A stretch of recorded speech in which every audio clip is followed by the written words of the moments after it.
One second.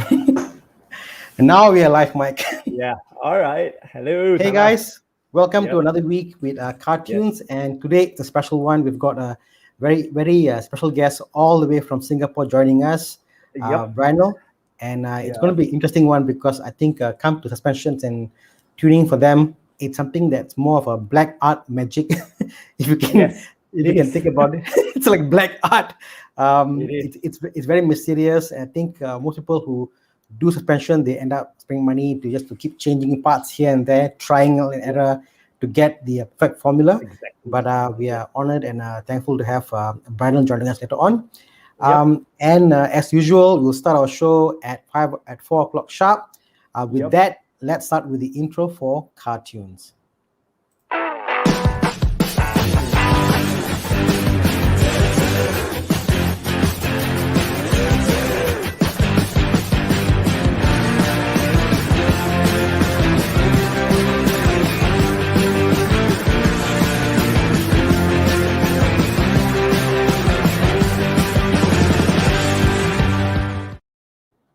Welcome back. Welcome. Hello. So, guys, if Yeah. you're watching, please give us a comment, say hi, and we'll Yep. know you are seeing with us. I guess before we go on, we need to say a big congratulations to our Dato for winning our first medal, a silver medal actually. So Yeah. it's fantastic that we Zero. actually Yeah. we've gone up the ladder almost. Earlier we were like I Yes. think 68, 72, 74. We kept going down and down because the way they do the charts is based on alphabetical order, and went to I Yep. think 83. So Yes. now we've Correct. gone back up a bit. Yes. So Now we are on the silver platter.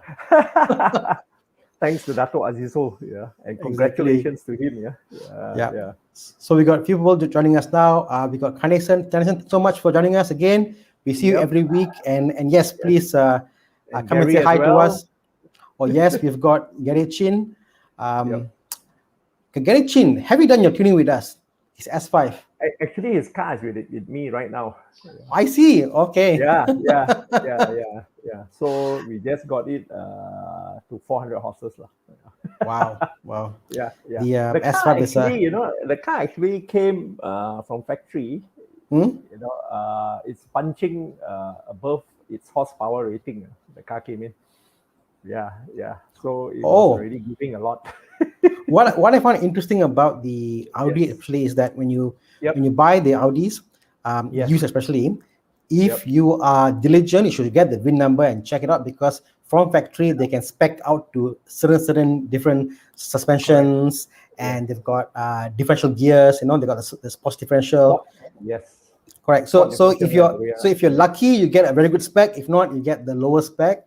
Yes. But yeah, if you're hunting for an S5 or Audi, please by all means get the VIN number, key in the system, get the report from Audi itself, so you know what exactly is in the car you get. So a bit of a jackpot there, like you buy Audis. Yep. Yeah. Exactly. Yeah. So we got Luke Sky here. Luke Walker. Luke Sky. Yes. We know he's a fan of this Star Wars. It took a minute there. Yeah. I mean, it has been busy for me because I've been running down to Pavilion to get my phone fixed. Correct. You guys have been following my FB. It's quite sad to see what's happening at all Yeah. these shopping centers. If you go and check out Mike's FB page, he posted a pictures of Pavilion and Bukit Bintang. It's empty, and this was daytime at 11 o'clock, 12 o'clock. It's just mad. I mean, yesterday, Saturday, 5:30 p.m. Deserted, man, the place. It's so sad to see it that way. But it shows that people are taking this seriously as well. Yeah. I think especially when it's a crowded spot like Pavilion and Bukit Bintang, people are not there. But I'm not sure how it will become after the whole pandemic. Will we come back to where we were? I'm not sure. Yes. So let's continue to say hi to. So we got VE, Daryl Lim, Sean Pickering. I'm not sure what that means. I think he tagged Daryl Lim and Sean, and then to come. Correct. Where are you, Daryl? Thank you for sharing. We got Zafri Zaimid saying, hi Mike, hi Tana, been waiting for this episode all week. Yes. Thank you so much.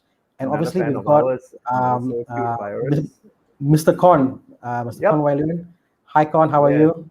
Yeah, For Con, joining tell us. us about you have tested the Archeon. Yeah. Yes, Artyom. Oh, yeah, I want to get my hands on that. The Archeon. We got Matthew Natush here. Evening, guys. Evening. Good We got evening. Jeremy Lee. Say hello, Mike. Hello, Jeremy. We got Alfred Un saying hi. Yes, Alfred is a guy that actually supplies a lot of spare parts here, for the Okay. Volkswagen Audi group. And So if you guys need any spare parts in Malaysia, please by all means hook up with Alfred Un. We got TK Chu here. Hi Mike. Hi Tana. And Gary gives a laugh. Ha ha. I wouldn't mind testing your car, Gary. Kanesan says, too bad my wheels can't be tuned, too old. That means you need to get to the CarTUNES of the day, because today we got a car. As you know what I call the session now, we've changed format a bit. Each week we'll show one car which we think are great bargains for you to get. And today's car of the week is a fantastic deal. You should look at it. Gary Chin says, mine come with spot special. You need to check. You need to get the VIN number, key in the system into VIN checker, and see what was the default parts that came with the car. We just can opt the car from factory itself. But I think his is a S5, isn't it? Not an RS.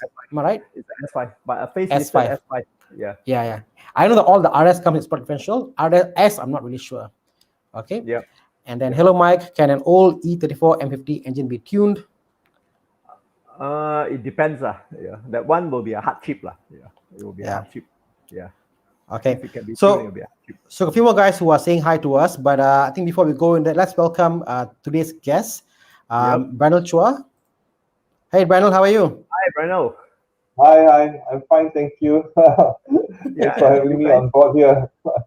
Yes. How's everything? How's everything in Malaysia? If you look at the numbers, situation I heard is quite tough, guys. Yeah, it will demoralize you, if you look at the numbers. So today's number is what? 18,688. Is it? A lot of 888 today. Yes. It's just crazy, man. It's a tough situation. What's the cases in Singapore now? Now it's quite low. It's under 100 a day. But at one time we were also quite bad. We were, I think, like in the thousands, nearly 10,000 cases a day or something like that at one time. Wow. 7,000 Oh, really? Cases, yeah. Then we had the breakout in the dormitories. So we have a lot of foreign workers in Singapore. So that got affected, and it was an oversight on the Ministry of Manpower side. But things are under control again, and I'm sure it will be as well in Malaysia. The most important is to stick to this the lockdown processes and try to get as many people vaccinated as possible. And the numbers will come down for sure. So just hang in there, guys. And I saw from Singapore, they made an announcement that they are now recognizing WHO authorized vaccines. Correct? Earlier they didn't recognize Sinovac, but now they recognize all the vaccines. They are. In fact, some people prefer to wait for Sinovac, the more traditional way. I think that, but honestly, I see a lot of in our family and among our friends, when the first vaccine came out, they don't care. They just want to take first because the consequences of it is even worse.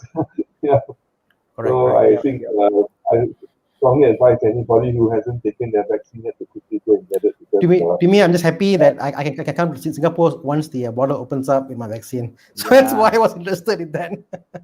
Yes, honestly, we miss all of us here miss going to we take things for granted. Right? Last time so easy to just cross the border and go Malaysia, go Malacca. I get Jonker Street down there now, so having a lot of difficulty. Shops are closing down. Yeah, but now we miss going across the border so much. Can't even go to Johor. Yes, I don't take for granted, really. So this COVID thing has also taught us a good lesson of not taking things for granted. Okay. I think the last time I caught up with you, Brinal, it goes back 2 years now, almost. Wow. Almost 2 years. Very fast. The time has passed. Yes. Pre-COVID. I think it's already almost 2 years. Come February, March will be 2 years. You're right. Correct. Yes. Another couple of months will be 2 years since the first lockdown that we had. Yes. Ours was March 18. I tell you, once the borders open, you see a flood of Singaporeans crossing over, man. Yes. I can feel the traffic jam at both the borders coming in, all the cars. But I think we push north. I think everybody is going, like Singaporeans come to Malaysia, Malaysians go to Thailand, everybody going north. Yeah. Talking about going to Thailand all the time, with the Evo Enduro, which you obviously know. I have spoken to you about it before. Yeah. So let's see next year if we can do that. Yeah. So you know what I miss most? Driving on your highways. Singapore, no place to drive. So small, bloody country. Really, speed limit past 70. You miss trying your suspension on our roads, isn't it? Yeah, a lot of us miss driving in Japan also. All these things for granted last time. Just so easy to just drive up there and go and drive on the track. No chance, no place to drive. Yeah, so so desperate. I Sunday morning I wake up early. I go and drive to wherever. Drive to Jurong. Drive to.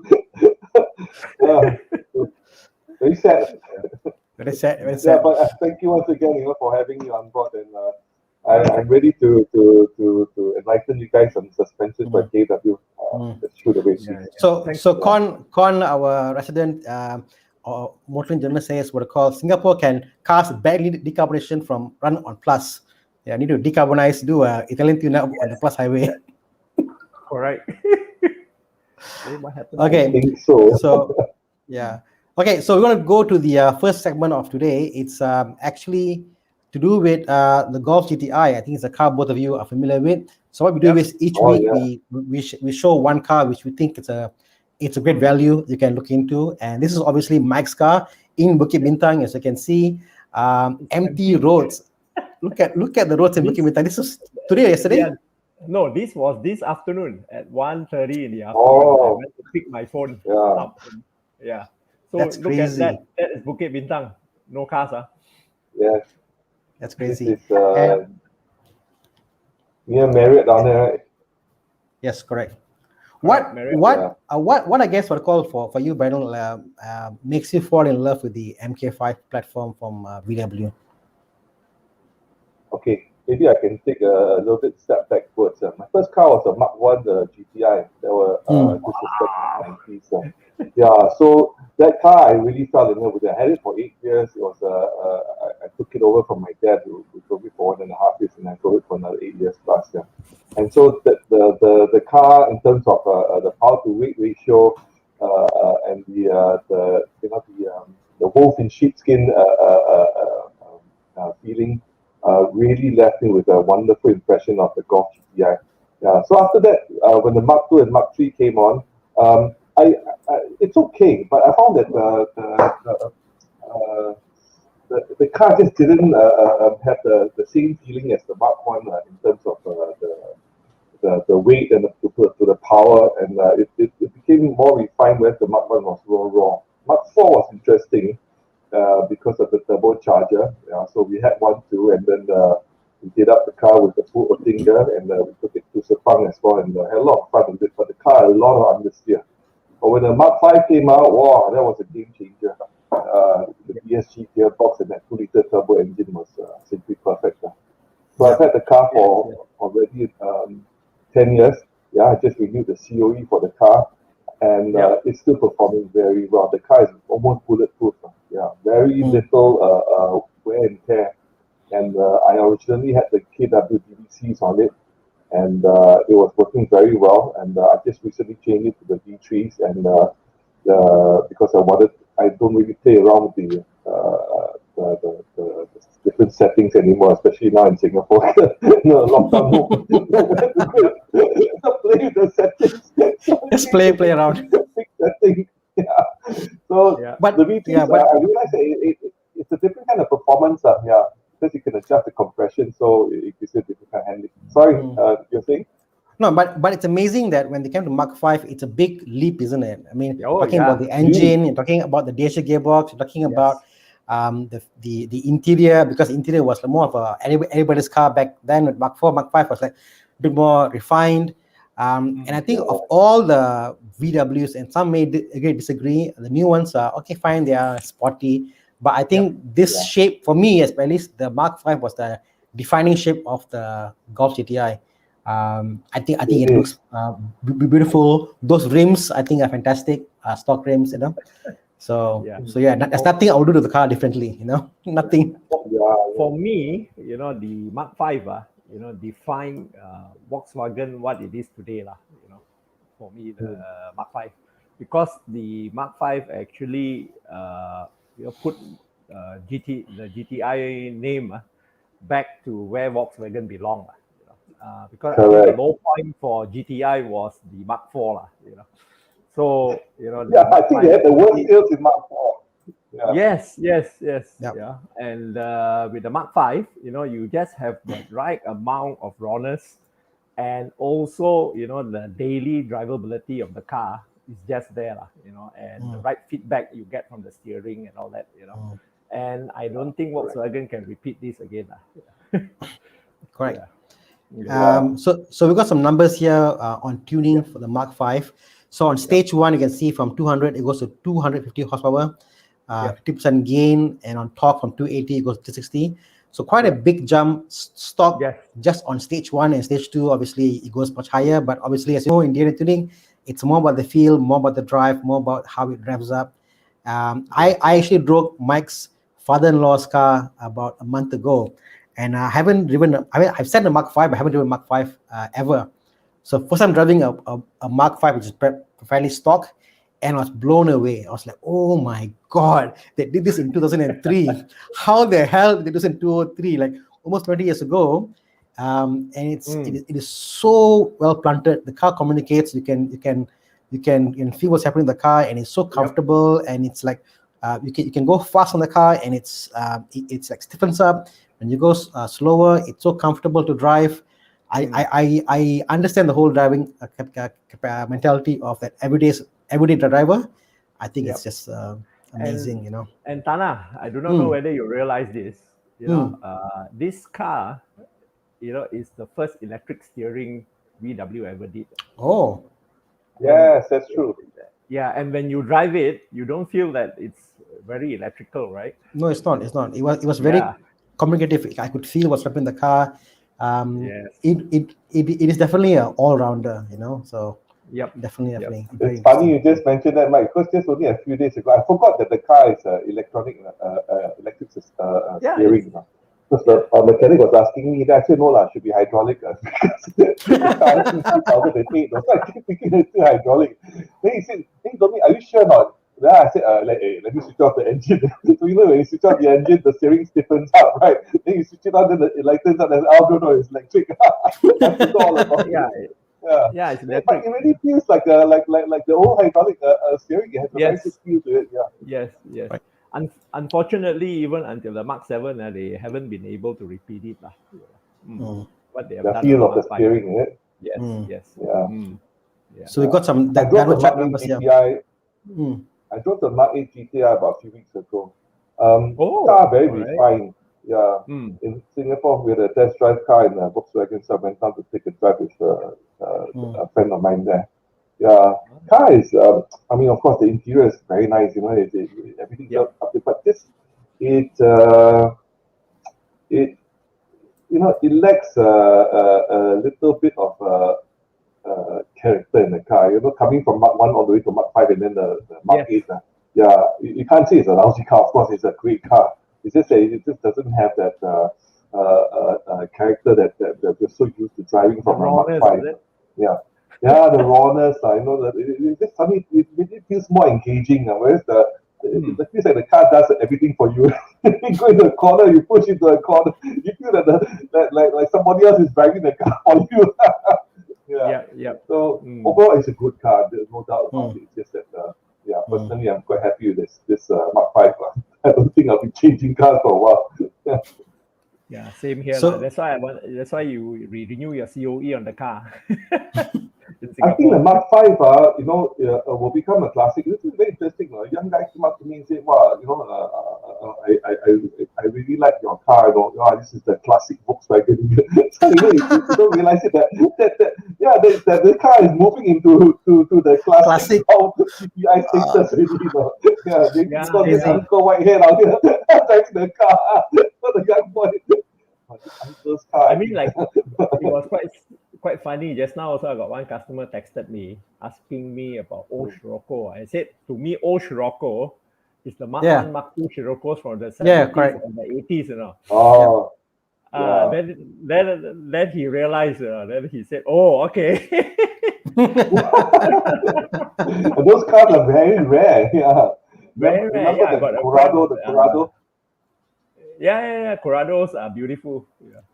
I still like the shape of the car, the G60s. I think the supercharged engine of this. Yeah. Okay, next time when I can go down to Singapore, I'll drive mine down, my Corrado. Ah, you have one? Awesome, man. I have two. Wow, my goodness, Mike. I think those cars are collectibles already, yeah. It is. Yeah. Even in the States, the price has gone crazy, you know. But anyways, let's get back to the Mark 5. So we got a chart here on DNA tuning. So obviously you can see that on 2000 RPM, it just picks up, I think, where it flattens out on the stock tuning. Yep. On DNA, you can see it keeps on going. And yeah, it's a huge improvement. Also, I think notable is I can see that I think come around as 1, 2, 3, 4, 5 at 5000 RPM and plus at 5.5, it does a drop there. Yep. And obviously after the tune, I can see it actually holds its tune, its RPM up to I think it was 5 or 6 there. I think So overall, it's a fantastic car. If you buy it now, how much is the Mac now? Today's value in the used car market in Malaysia? I think in the used car market you can get anything from 35,000 to about just below 50, I think. But at the end, it's about the condition of the car. That's key. Yeah, because it can be a big money pit as well. If you get a bad one. Yeah. Definitely. Sometimes I prefer to buy cars that are untuned. Then I start the tuning on my own because you don't know what the previous owner has done with the tuning. He's done a good job, then it's fine. But if he messed up the car, then you have to spend more money rebuilding the car again. Yep, absolutely. Yeah. Okay, so I hope you guys enjoyed the car tune of the day, and today's car is Mark 5 2.0 GTI from 203 and 208. If you got a car you want to suggest, please hook us up and we'll show next week. So we're going to go to today's segment. It's about suspensions and it's about saving seconds and saving corners, saving lives. So you'll know what it's all about. Let's get cracking into today's video.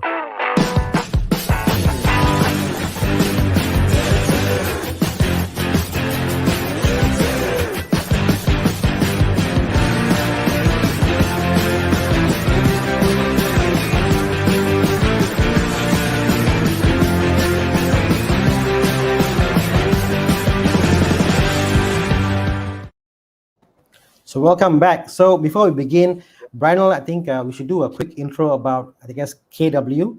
I've got the company's history up here. I think people may or may not know KW because of their exposure. We can see that it's a company that began over in early 90s. Maybe you can do a quick run through with us, Brinal, and before we go on the show. Yeah. Okay.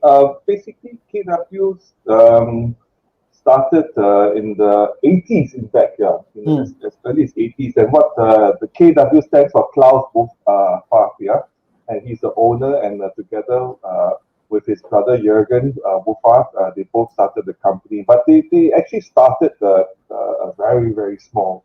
They were buying Koni dampers or shock absorbers, and they were, because Klaus always wanted the flexibility of a damper. They feel at those days hardly anybody. I think they were probably one of the first to ever develop a coilover suspension. So they wanted the ability to raise and lower the height according to the different occasions that they needed. So that's why they took a Koni suspension and they started to build springs into the dampers, and then they started to test it on their own cars and went racing with them. And then eventually it was successful. successful. They won races with it themselves, and then they started to play around with more different kinds of variants. Yeah, and then the interesting thing was that Kony stopped selling the dampers to Klaus because they said that, hey, you're sorry for lack of, but you're bastardizing my dampers, you know. Yeah. So they stopped selling, and then and that actually propelled Klaus to open up his own machining workshop facility, then started to build his own dampers in house, and then that started KW's business, and from there they went on to innovate. And I think what sets KW apart from all the other suspension manufacturers is that they are innovators. I mean, we have competitors that are still struggling to separate the compression from the rebound adjustment. But KW is now gone way past the V3.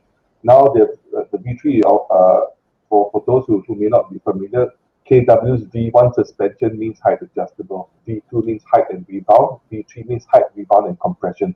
And the V3 is a game changer, where they were able to separate the valving technology to have individual controls on the dampers. Yeah, so you can adjust the rebound and the compression damping individually, whereas in old days people were still using the same rebound and compression in a single dial. But now they've gone way past that. They are up to even V4, V5, where you can adjust the compression high and low and the rebound high and low as well. And even with external reservoirs, you can meet them as well. So it's really amazing thinking about what you can adjust, isn't it? Because in my mind, I was thinking like soft, hard, high, low. That was it, you know. But this is like, you know.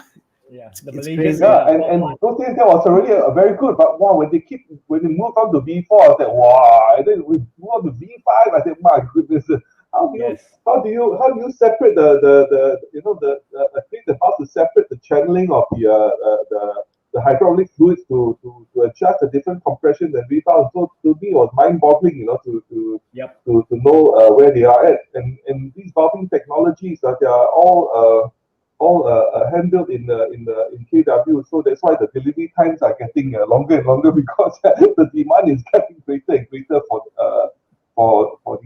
their suspensions. Yeah. And I think what you call and I think from at least you're saying Brinal? Sorry, where you see the goal, that's one of the adjustments, and I think that's high, and then the purple button there, that's for the low, for the rebound. And then the separate one on the further one, that's a compression, and you can do the same thing on the high and low as well. So that's how they control the valves. It's amazing. It's like a watch. Yes, and because I also actually was a fan of Kony's you know, until I tried KW and ST. You know, that was another move upwards, you know, in the chain of suspension. Correct. I mean, Mike, we've all been through so many different brands of suspensions, you know, right? Kony's, Bilstein's, Subs, and a lot of them are good suspensions. Coilovers as well, you know. One of my Corrado still running on the Subs, you know, with again. They were I think they were one of the first to develop coilovers, Subs, for Yeah, because I had it in my Mark 1 GTI for car park rallies those days, and very hard, but it did the job. Both keys rattling. So Brinal, you are one of the guys that actually raced a Mark 1 also. I raced my Mark 2. My Mark 2 Golf. Yeah, fantastic. Fun, those cars very raw, with the manual. Very raw. My car still no power window. I have to wind my windows down.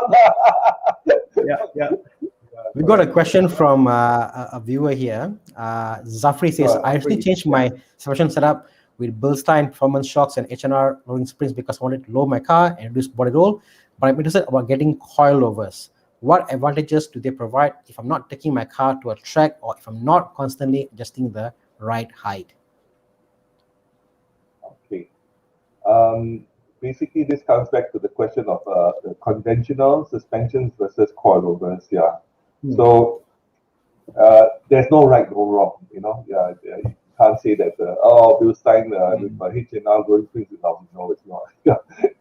Yeah, it's just that it works differently. Yeah. So if you're not into lowering your adjusting the right height, then you can stick with what you want, but you will miss out on whether your damping and compression forces are meeting your daily ride. Because what you have in a conventional damper is fixed. You can't. So yes, you may be happy with the lowered height from the H&R springs, but your damper forces may not be to your most suit or more optimal. May not be optimal to your daily needs. And if you want to adjust, you can't adjust because it's fixed damping. Whereas if you have a KW V3 or even a V2, you can adjust your rebound if you want it to be a bit more comfortable or if you want it to be a bit stiffer. Yeah, and if you spend a bit more and get a KW V3, then you can also adjust the compression because they all have different results in terms of damping. Yeah, so you know that the rebound is basically how fast the damper bounces back up again, and compression is how fast it goes down. So depending on the roads that you're on, the driving conditions, and the way you drive even, you can adjust and set, and that makes a world of difference between a coilover and a conventional suspension system. So rebound normally are adjusted by how hard the spring is typically, isn't it? Typically they get no, not the spring. The springs are fixed. It's the rebound and the compression are basically the change in the adjustment for rebound and compression is a change in hydraulic fluid, the flow of hydraulic fluid. I see. Yeah, so there are valves inside down there that control how much hydraulic fluid goes up. If the fluid goes up more, then you have a stiffer. If the fluid goes in less, then you get softer. Along those lines, it's a lot more technical than that. So it's like almost like controlling the fluid within the system and how fast it goes to come back and basically at what pressure to release. So it's not only the flow, but at when do you cut off and when do you push off. So it's a whole because you got your compression as well, and then your rebound. The rebound as well. Yes. So with your V1, these two are not adjustable. You just got your height, and then you got your V2. You know, where your compression you cannot adjust, but on the rebound, only on your rebound you can adjust the hardness of it. Okay. So that's correct. And the valves works in milliseconds. That's how that's how fast it works. So you can imagine it's adjusting also as you're driving. So question. Sorry. So with the KW, the KW and the ST as well, because the damping and your springs, has been engineered from the factory to work together. So when you adjust it, you are actually adjusting to a level which has been engineered together. And that makes a big difference. Correct. Because just a quick one over here. Because when you buy a Bilstein damper and a H&R springs, they are both from different factories. Correct. Yes. And you're putting it together. It's not optimal. It's not maximized in terms of the vehicle driving dynamics. Whereas KW is different. They have a 7-post rig. I don't have a picture of a 7-post. I want to show this there actually. Yeah, we got a video for it. There you go. Yeah, so perfect. This is a 2-story equipment. This is on the first floor. And just now what you saw, those hydraulic pumps, that's on the basement, And these 7 posts, this rig is pumping and shaking the car and getting all the vehicle driving dynamics out of the original car suspension and the weight of the car. With all the physics calculation, then they will calculate and build the suspension, which includes the springs and the dampers to match perfectly for the car. And then on top of that, you can fine-tune further with the adjustability from the KW dampers in terms of rebound and compression. That makes a world of difference. So selling the suspension is only one part of the equation. To get the perfect ride, which is what KW is about, perfect suspension for every occasion. Yeah, you need a very good workshop partner to be able to install correctly, because if you don't install correctly, you have a big problem. It's not like conventional suspension. You take out the spring, you put back the spring. You take out the damper, you put back the damper. Finish, right? That's conventional. But with the coilover, it's different. There's height, there's rebound, there's a compression involved, and the installation as well. You cannot use Top Gun to install. There are a lot of things. So people like Mike, who have been well trained and well versed because they handle so many of our coilovers, they know exactly what to do. And when you install it correctly and you set it up correctly, that means understanding how the rebound and compression works according to the customer's needs, then the car can be day and night. You get a perfect ride, and that's what KW is about. So, question, Brinal, this is for me.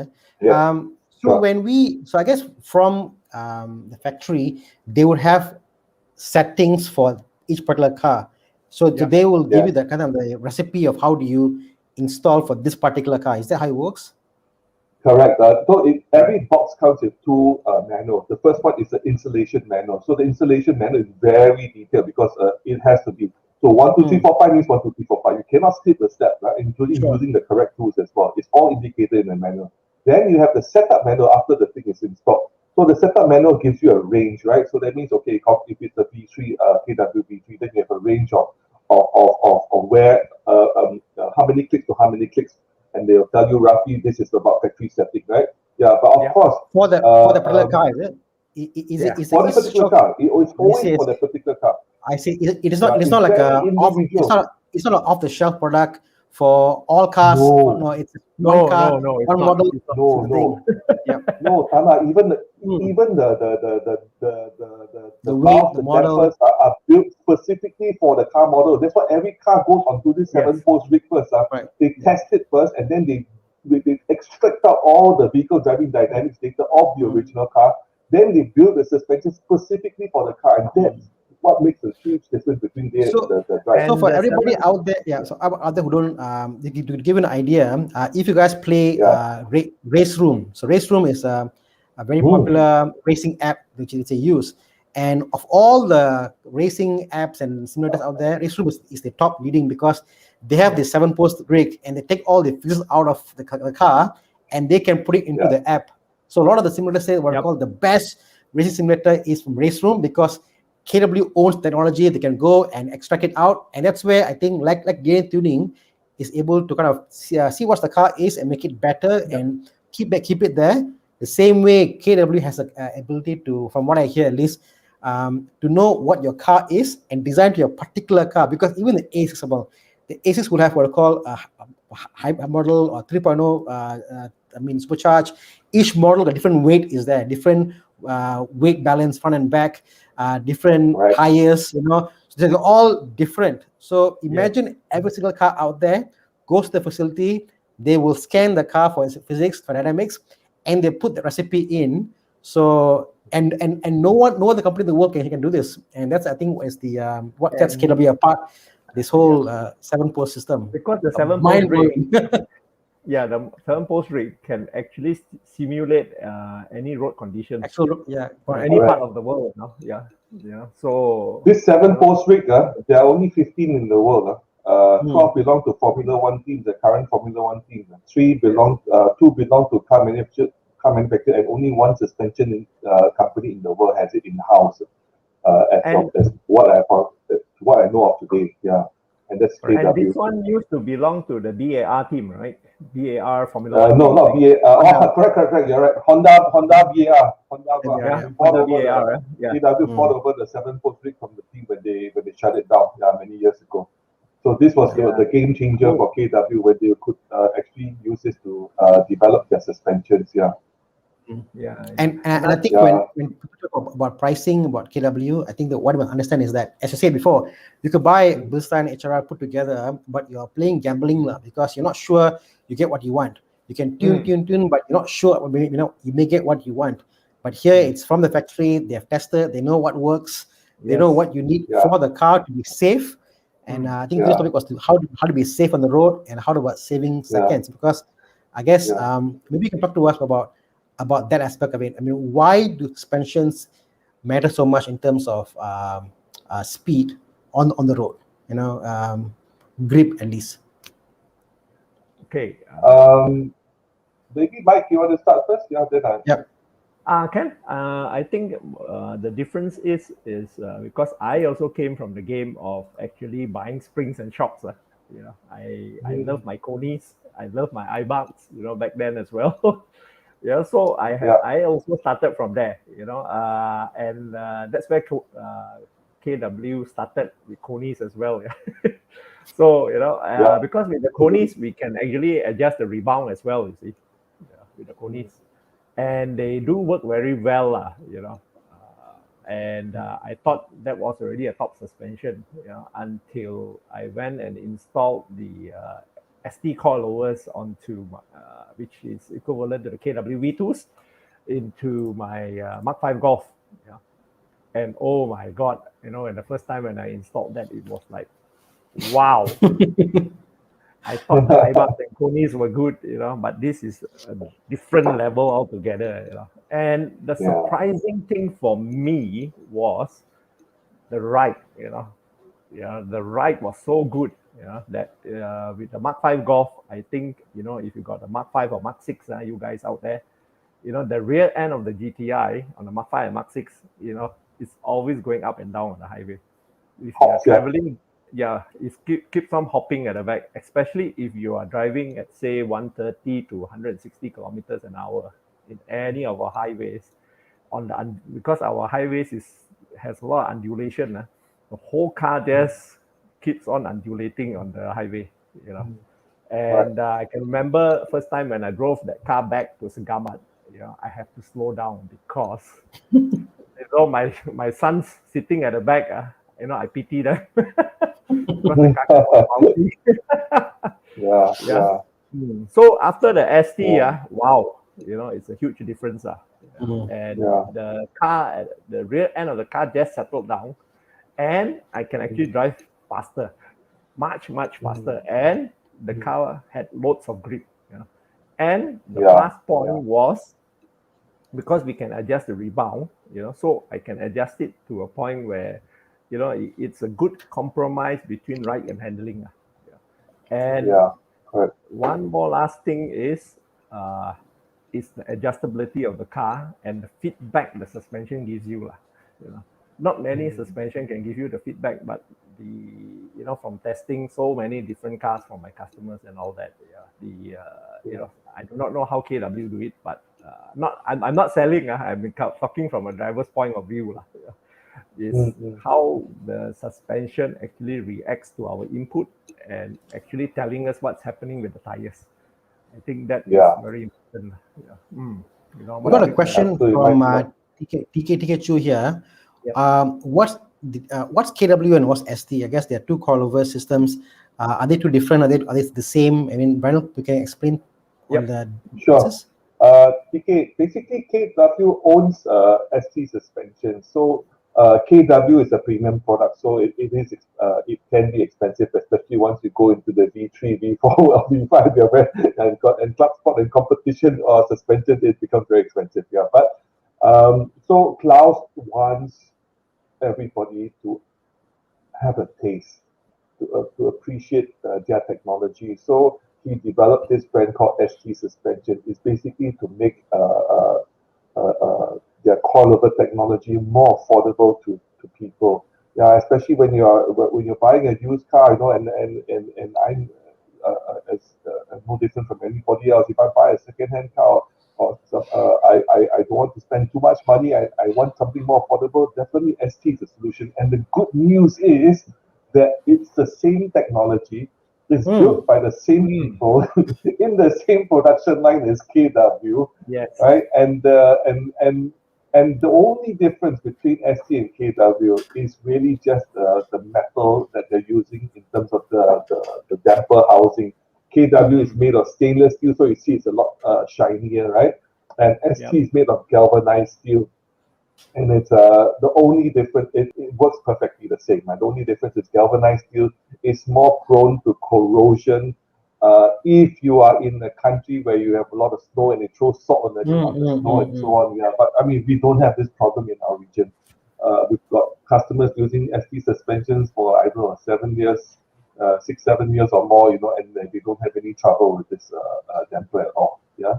So yes, ST, I hope this answers your question. It belongs to KW, and it's a more affordable range. And there's a good news also I want to share with you about this ST suspension. If you can go to the ST plus 3. Do you have this link? Yeah, I can. The products. Oh no, you have to go to the ST one. Can you give me the link? ST. Okay, ST suspensions. Yep. Correct. Yeah. ST suspensions.com. Can also. Then you go to products. Products. Yep. And coilover kits. Okay. ST plus 3. That's the one. Yep. So this is the latest technology that comes from ST. So ST, the entry level is the STX. STX is like a KWV1. It's just height adjustable. Yep. Yeah. So for people who just want to adjust the height, it works perfectly the same. Yeah. Then STXA is like a KWV2. So it's height and rebound adjustable. Then XTA. Okay, that's a little bit unique. It's like a V2 with an adjustable top mount for those who want to adjust their cambers and to do a little bit of more sporty driving here. So then you go for the XTA. Then KW has developed now an XTA plus 3, the one on top. Yeah, the first one, correct. Now this plus 3 is very, very unique. Yeah, because you know what? They actually took an XTA, which is height, rebound, and adjustable plus an adjustable top mount. Yeah, and on top of that, there's a slot below the damper. If you can get in there. Yeah, I can't go to. Yeah, I can't get to the X3. Oh yeah. Here we are. Yep. Yeah, here we are there. Yeah. Adjustability. So if you there you see, okay, just up a little bit more where the gold knob is. Okay, this one. This thing basically they created a slot in there, and you can slot this tube in there. That is the compression high-low adjustability.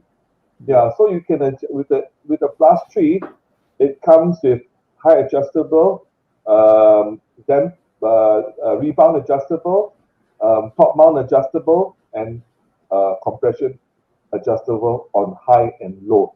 This is equivalent to a KW Club Sport 3-way adjustable, which is a very expensive system in Singapore. It costs about $5,000, and this one costs just around 4,000 Sing dollars. So it's not a cheap suspension, but compared to the Club Sport, it's a lot cheaper. Yeah.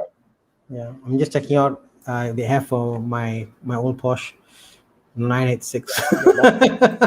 No, I don't think so. The applications for the XTA plus 3 now quite limited. Yeah, I can send you out the list later, but it's quite limited because we just developed this only, and they're starting to expand the range. I see. I think what they have it for is like an A45. They have it for maybe the new Golf GTI and some models. This the newer cars. Yeah.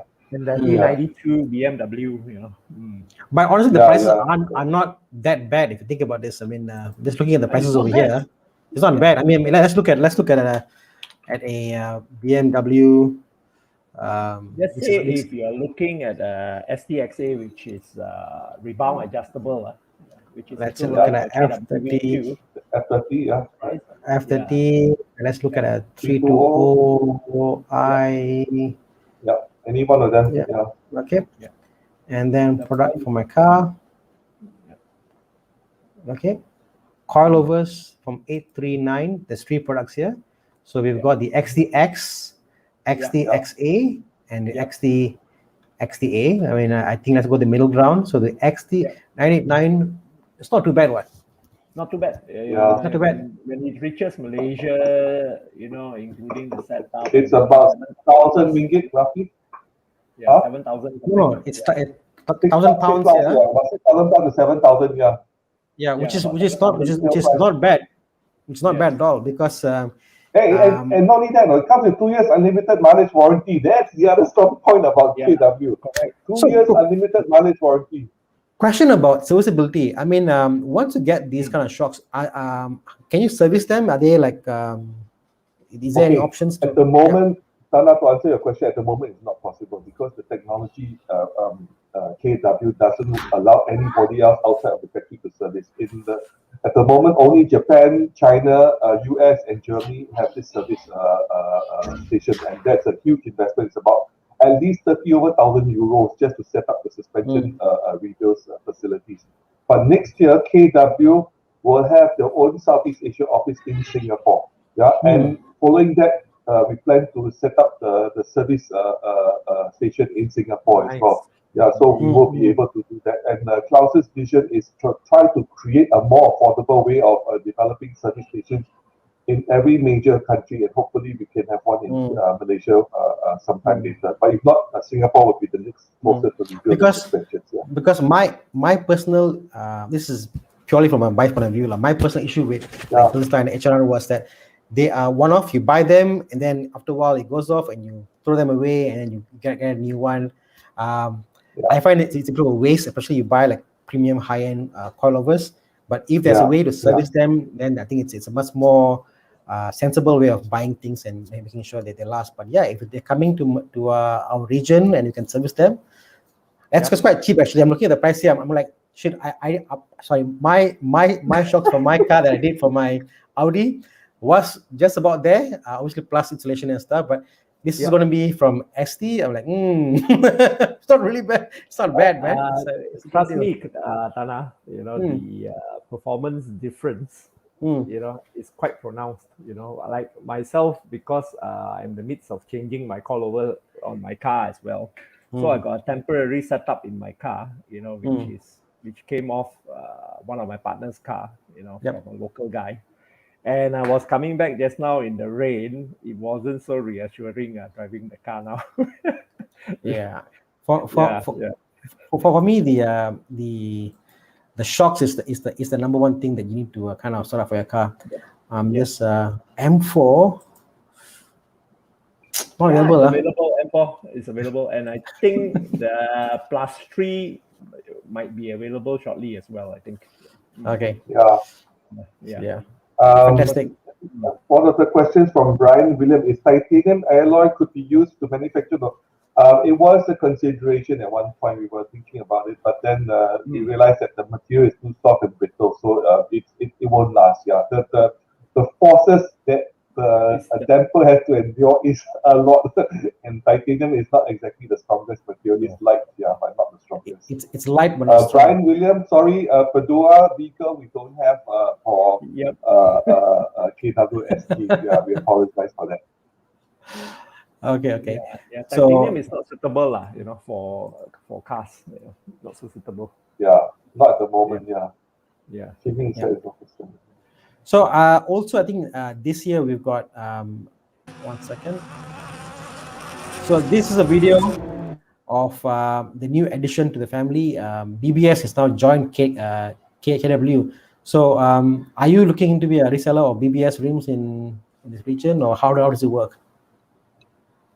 At the moment, there are no changes. So this is big news for us because KW has actually acquired BBS.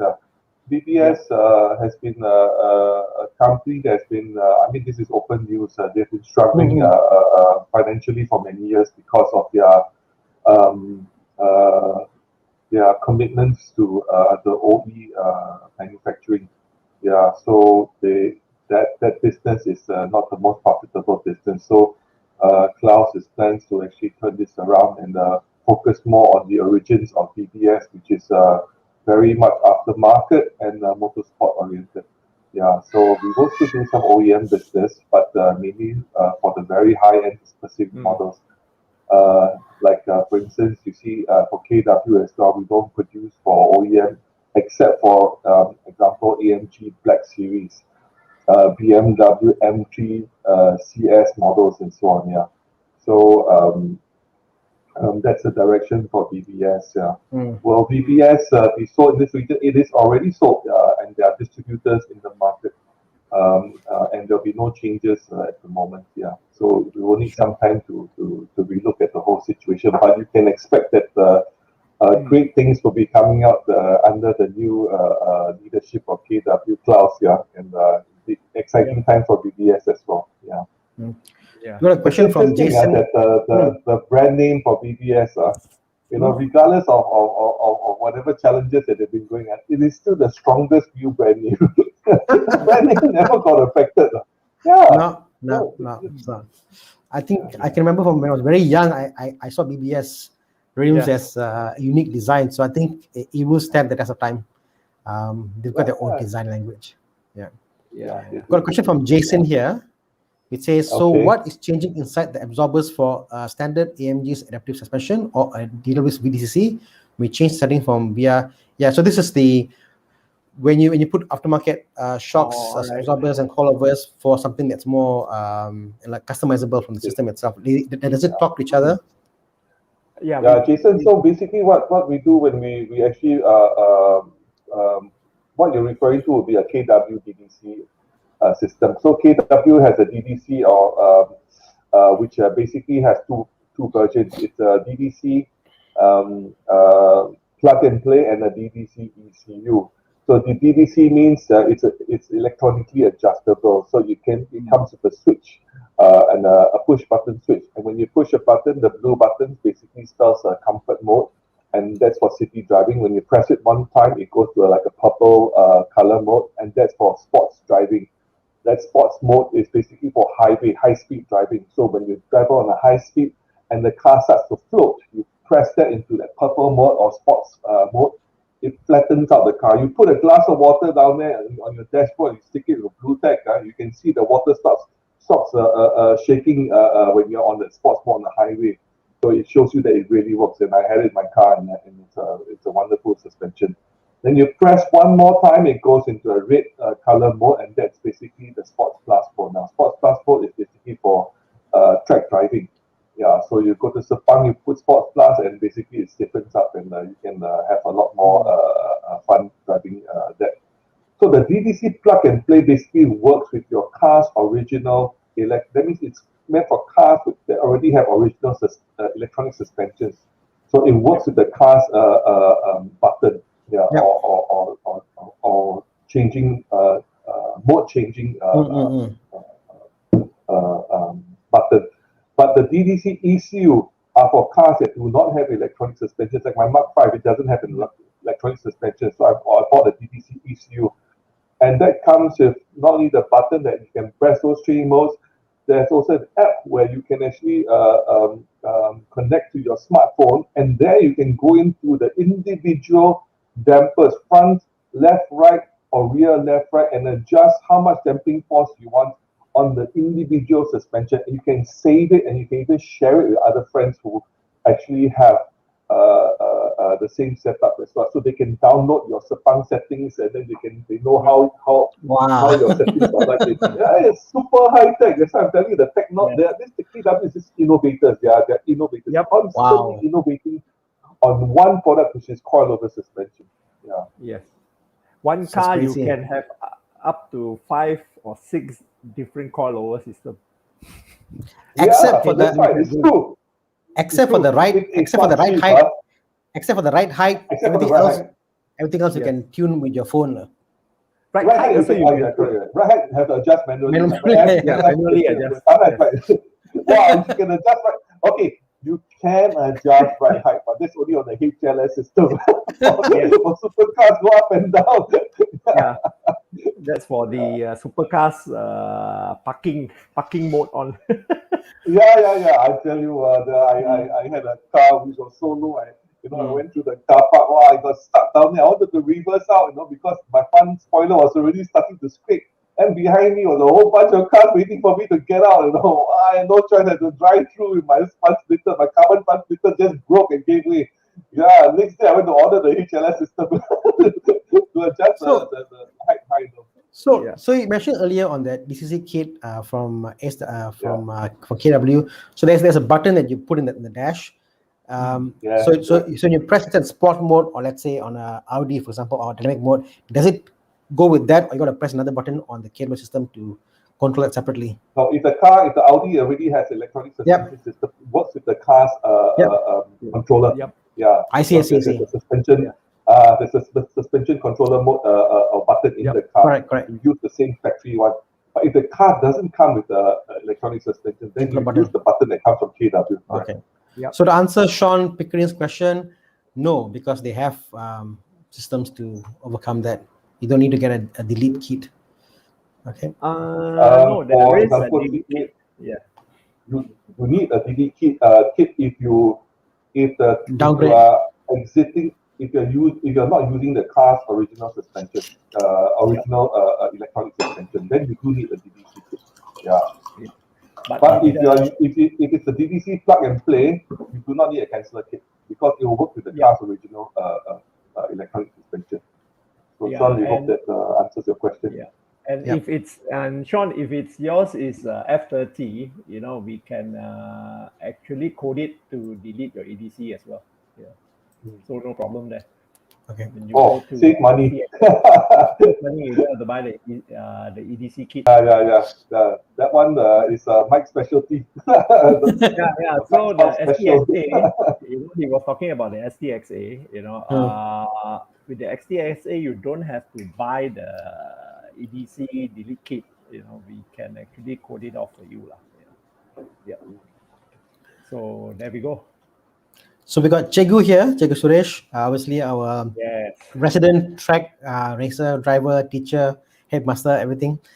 Damping, spring rate, rebound, etc. is black magic stuff, and I don't understand. All I know is nice, sedap, not nice, that's sedap. It's true. It's very technical. It's true. So bottom line is, as a driver, all you need to know is nice to drive or not nice to drive. Yes. Correct. And I think you're right, because when you try to go off buying parts by yourself, different springs, different absorbers, and put together, you think you know better, but ultimately you're trying luck. And more often than not, I see a lot of people who buy stuff and they say after use for 3 months on to sell back. That's a waste of money. You better get the best one, the correct one from day one itself. Yeah. So and I think the coilover system, a lot of people forget about the setup. It's not just very the installation, important. the setup. Very important. When we appoint dealers in our network, we don't appoint just because the person has many years running a workshop. No, the person has to still come for training, or the person must already have the right knowledge and willing to follow the instructions that are given within each box of suspension from KW. And if the person or if the company, the technicians cannot do that, we do not appoint them as dealers because it only can make matters worse. So going to the right workshop and partner to buy your product and to be able to install and set up the product properly is really critical. I make it critical because it can be day and night in terms of, because we have been fixing the problems for several dealers who were not able to install it properly. The customers come back and say that, your KW or ST suspensions are terrible, So we drove the car and said, it is terrible because the car wasn't set up properly, and then we brought it back and our guys spent half a day or a few hours adjusting the thing and all that. Then after the customer drove, said, "Oh my goodness, your suspensions are wonderful." So it really can be two ends of the stick. Yeah, it can be great or it can be terrible. So finding the right people to buy from, install, and set up properly is critical. Yeah. Yeah. So if you guys don't know, Mike does installations for the system. So if you can just contact us, we can hook you up with the best technology in the world for suspensions. So yeah, I want to show a video here. We got a video that we had before on the how it's made. Maybe we can talk through the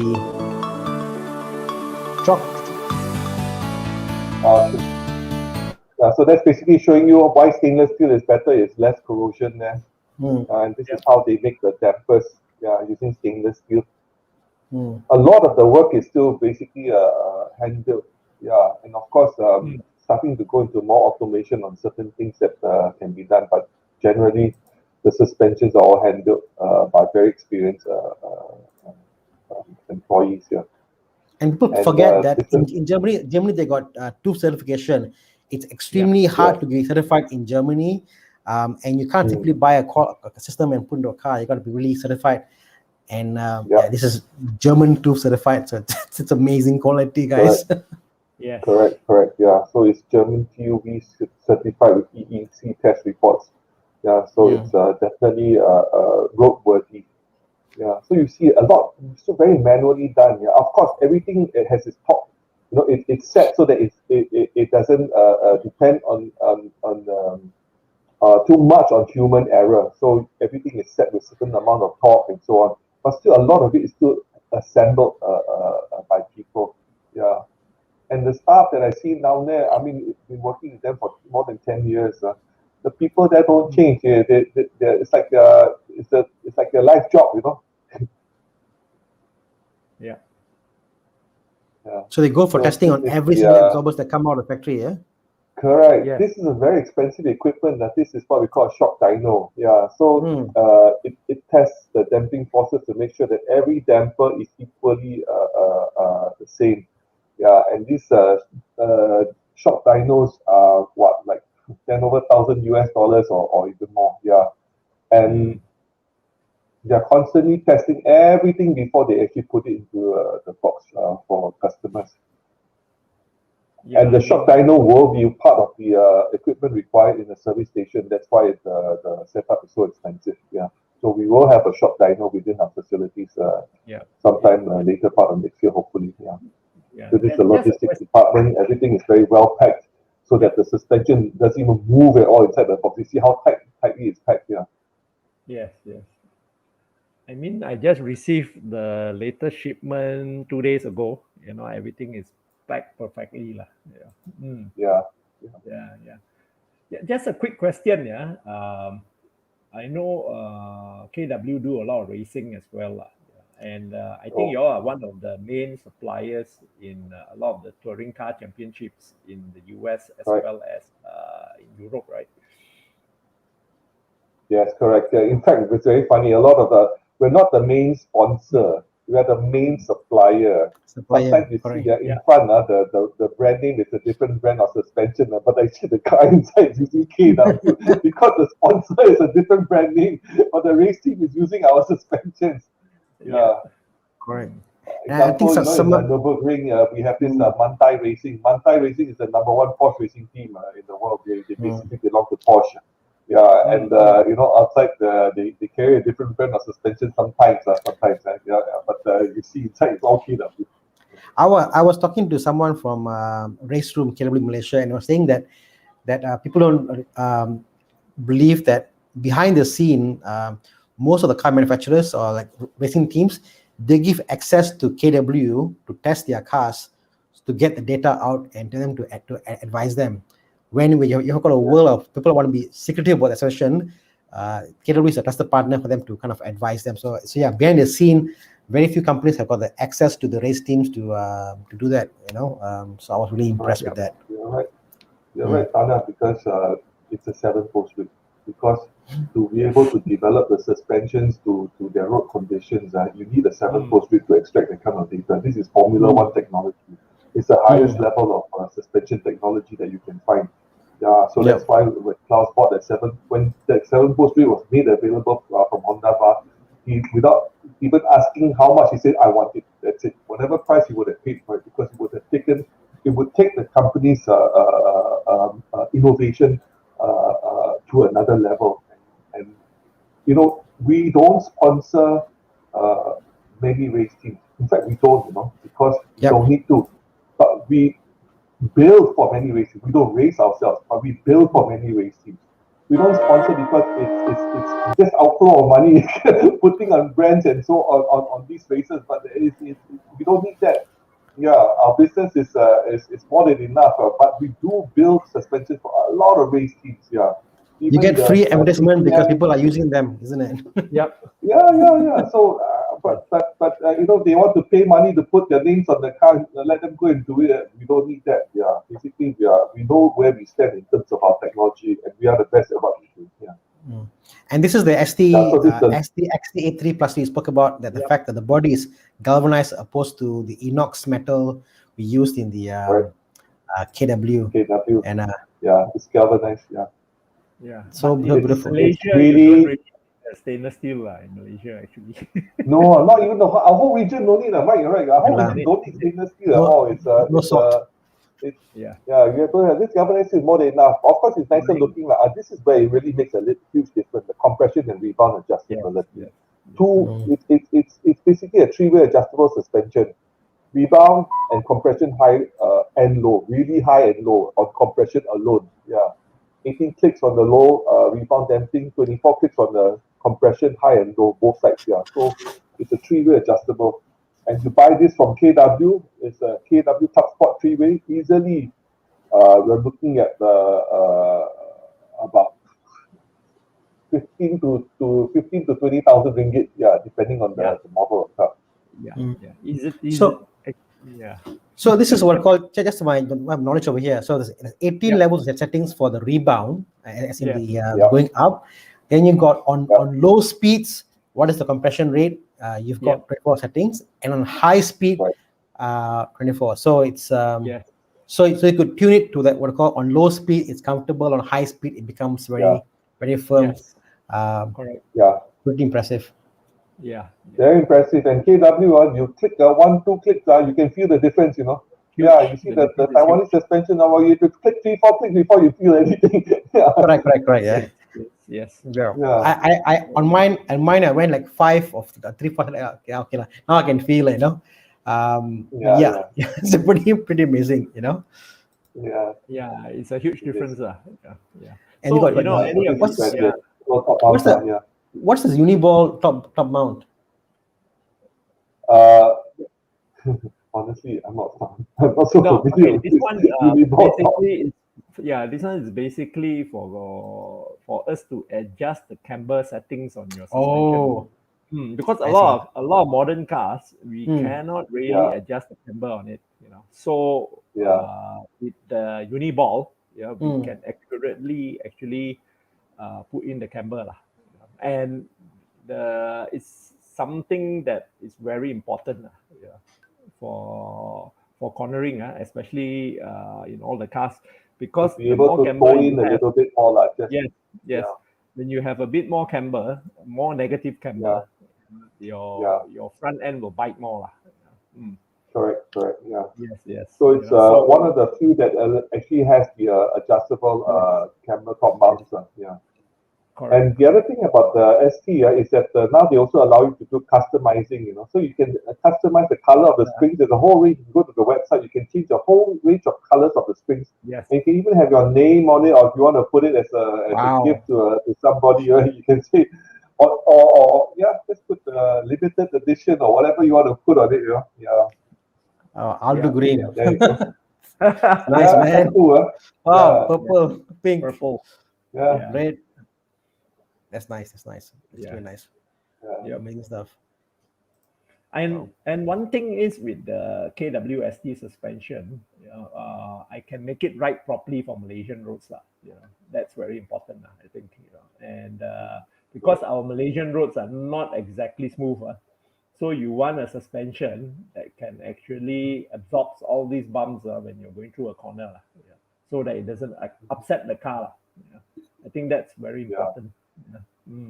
That's right. I've got a question from Brian here. Brian Williams, question: is there a proper training on tuning these dampers, etc.?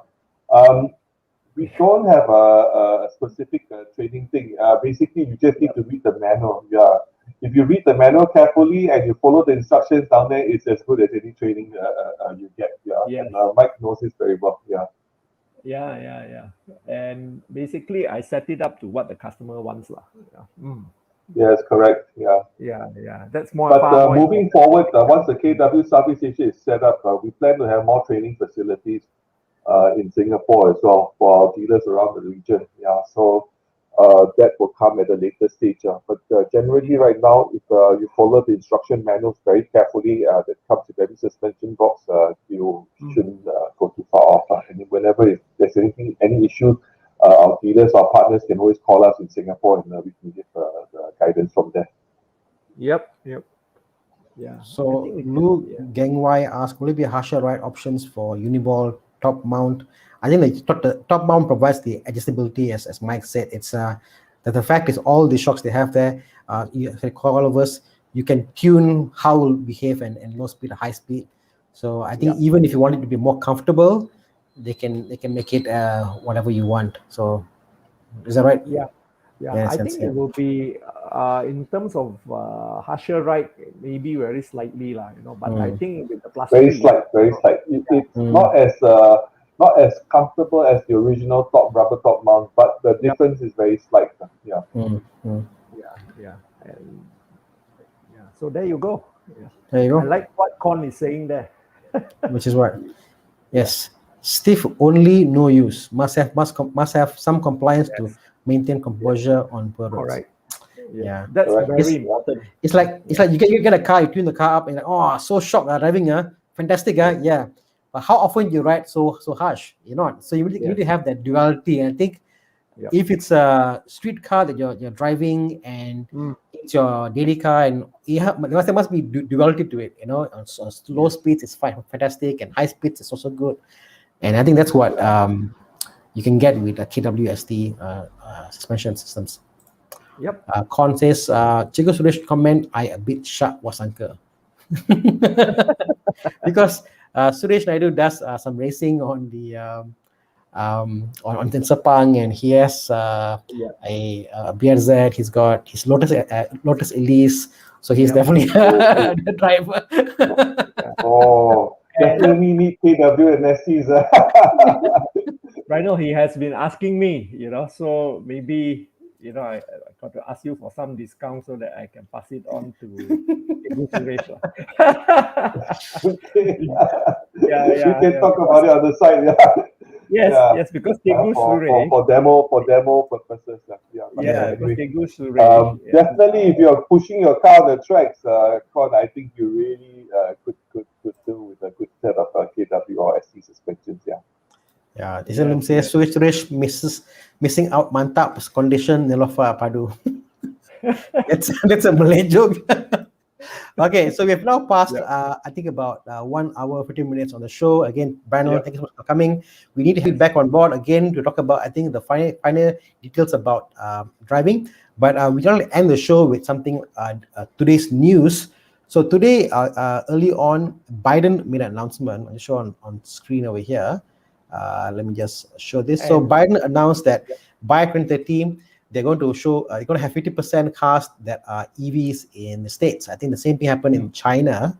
So what do you reckon will happen with, I guess, shocks technologies and EVs? Is that going to be following a trend, or people will be modifying, or you think it's going to be just another platform? I think when EVs come into place, a lot of changes will happen in the automotive industry when combustion engines are being reduced, and they are being reduced over the years. Many countries have already expressed their intentions to actually get rid of combustion engines. And so a lot of the aftermarket will be affected. As for example, exhaust systems. You don't have any more exhaust systems because the cars are running on electric. Brake systems also might be a question mark because of the braking technology that generates more power as well, energy that is used for powering the car. So, but one thing that doesn't change is definitely the suspensions. They will still need suspensions. Probably stronger suspensions because the cars will get heavier with electric cars. I think so, because the batteries are heavy. So that doesn't change, and they will need good suspensions to manage the drives of the car. How do you think? I mean, do you think it will be achievable in the States? I know in China they can achieve it, but the States, I guess you got Ford, you got Tesla. I don't know. I mean, I assume these are new cars sold figures, right? New cars sold will be 50% by 2030. Not existing cars on the road, because that's a lot of cars for you to demobilize from the roads of the States. I don't know, man, honestly speaking, because the US the US is not like China. China, when they make a decision, they do it, everybody man. follows. Yes. Yeah, but in America, just asking them to wear masks alone already, half the group want to wear, half the group don't want to wear. Half the group telling people, another portion telling people that COVID is a fake news. So I don't know about America, honestly speaking. Yeah, We got but some questions. I think definitely there will be less and less combustion cars, but whether they can get rid of 50%, that's another big question. Honestly.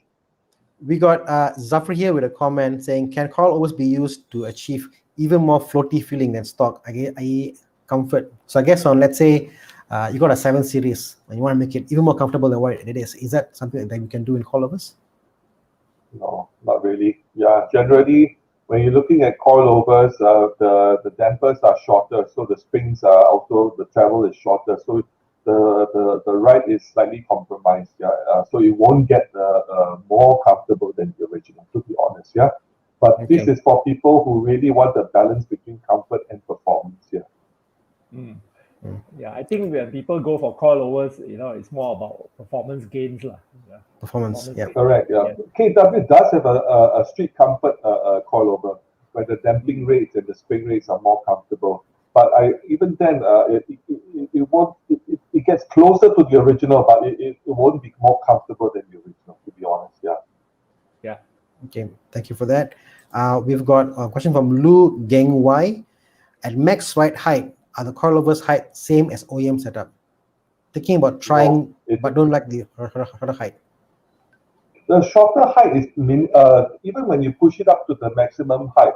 And when we say maximum height, it doesn't mean you squeeze it all the way up because you'll stiffen the ride. It doesn't make sense, to the ride height tolerance, to the range, to the range that the KW gives, you're still around 15 mm lower than, at least 15 mm lower than the original height of the car. 15 mm lower, honestly, is not much difference, but in terms of handling, the 15 mm, so you have a slightly shorter, slightly lower height, so your center of gravity is lower, so the car doesn't roll so much.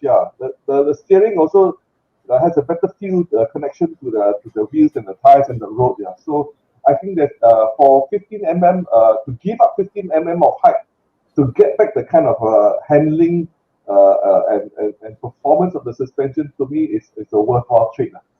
Yeah, and I think what I understand is that most cars out there, when they sell, they are sold with 18-inch or 19-inch options.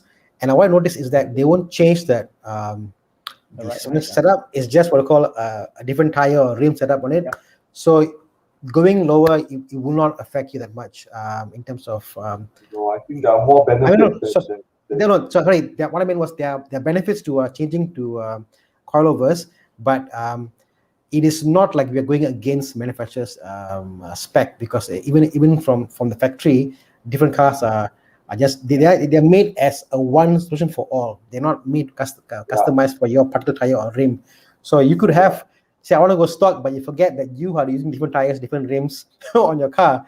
So you need a more customized solution than just the stock version, which is one solution for all their cars, all their tires, all the rims options available for a particular lineup. BM pieces, for example, you can get 90-inch, 80-inch, but it's the same setup is there.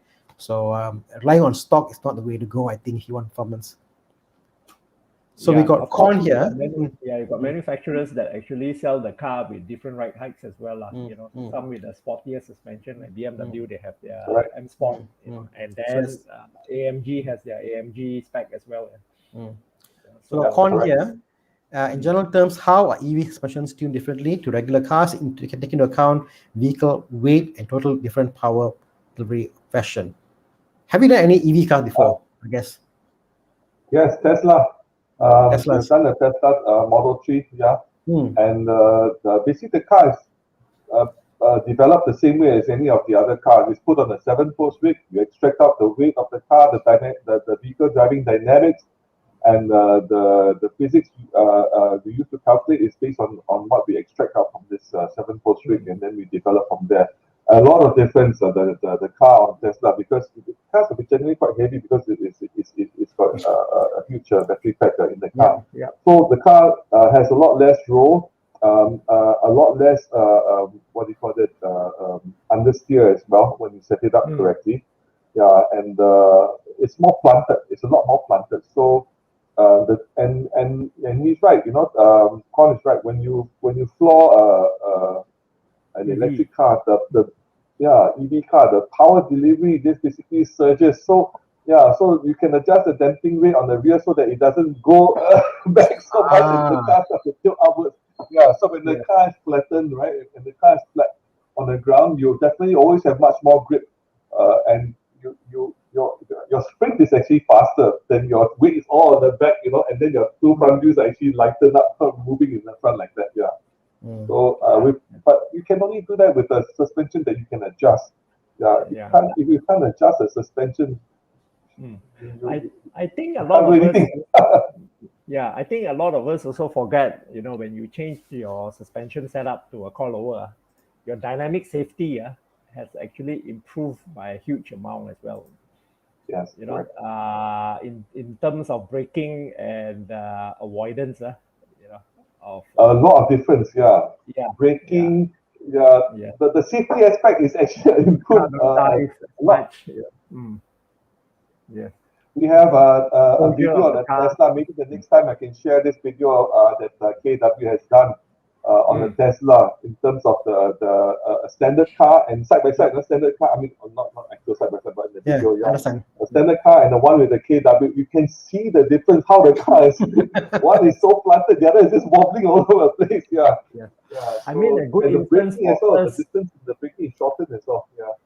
I mean, a great instance for us is actually the AMG 45s, because after we tune the car, the car, because of the power and torque that the car delivers, keeping it on a straight line can be quite difficult because of the torque steer that kicks in and all that. Correct. But after the suspension, upgrade to the V3, the car is like driving on rails, and also taking corners, the car is like on rails, even though when you do a slalom at high speed. Correct. And when you power out a corner, right? When you power out the corner, the car just it slingshots out, rather than you're struggling to keep the car in control.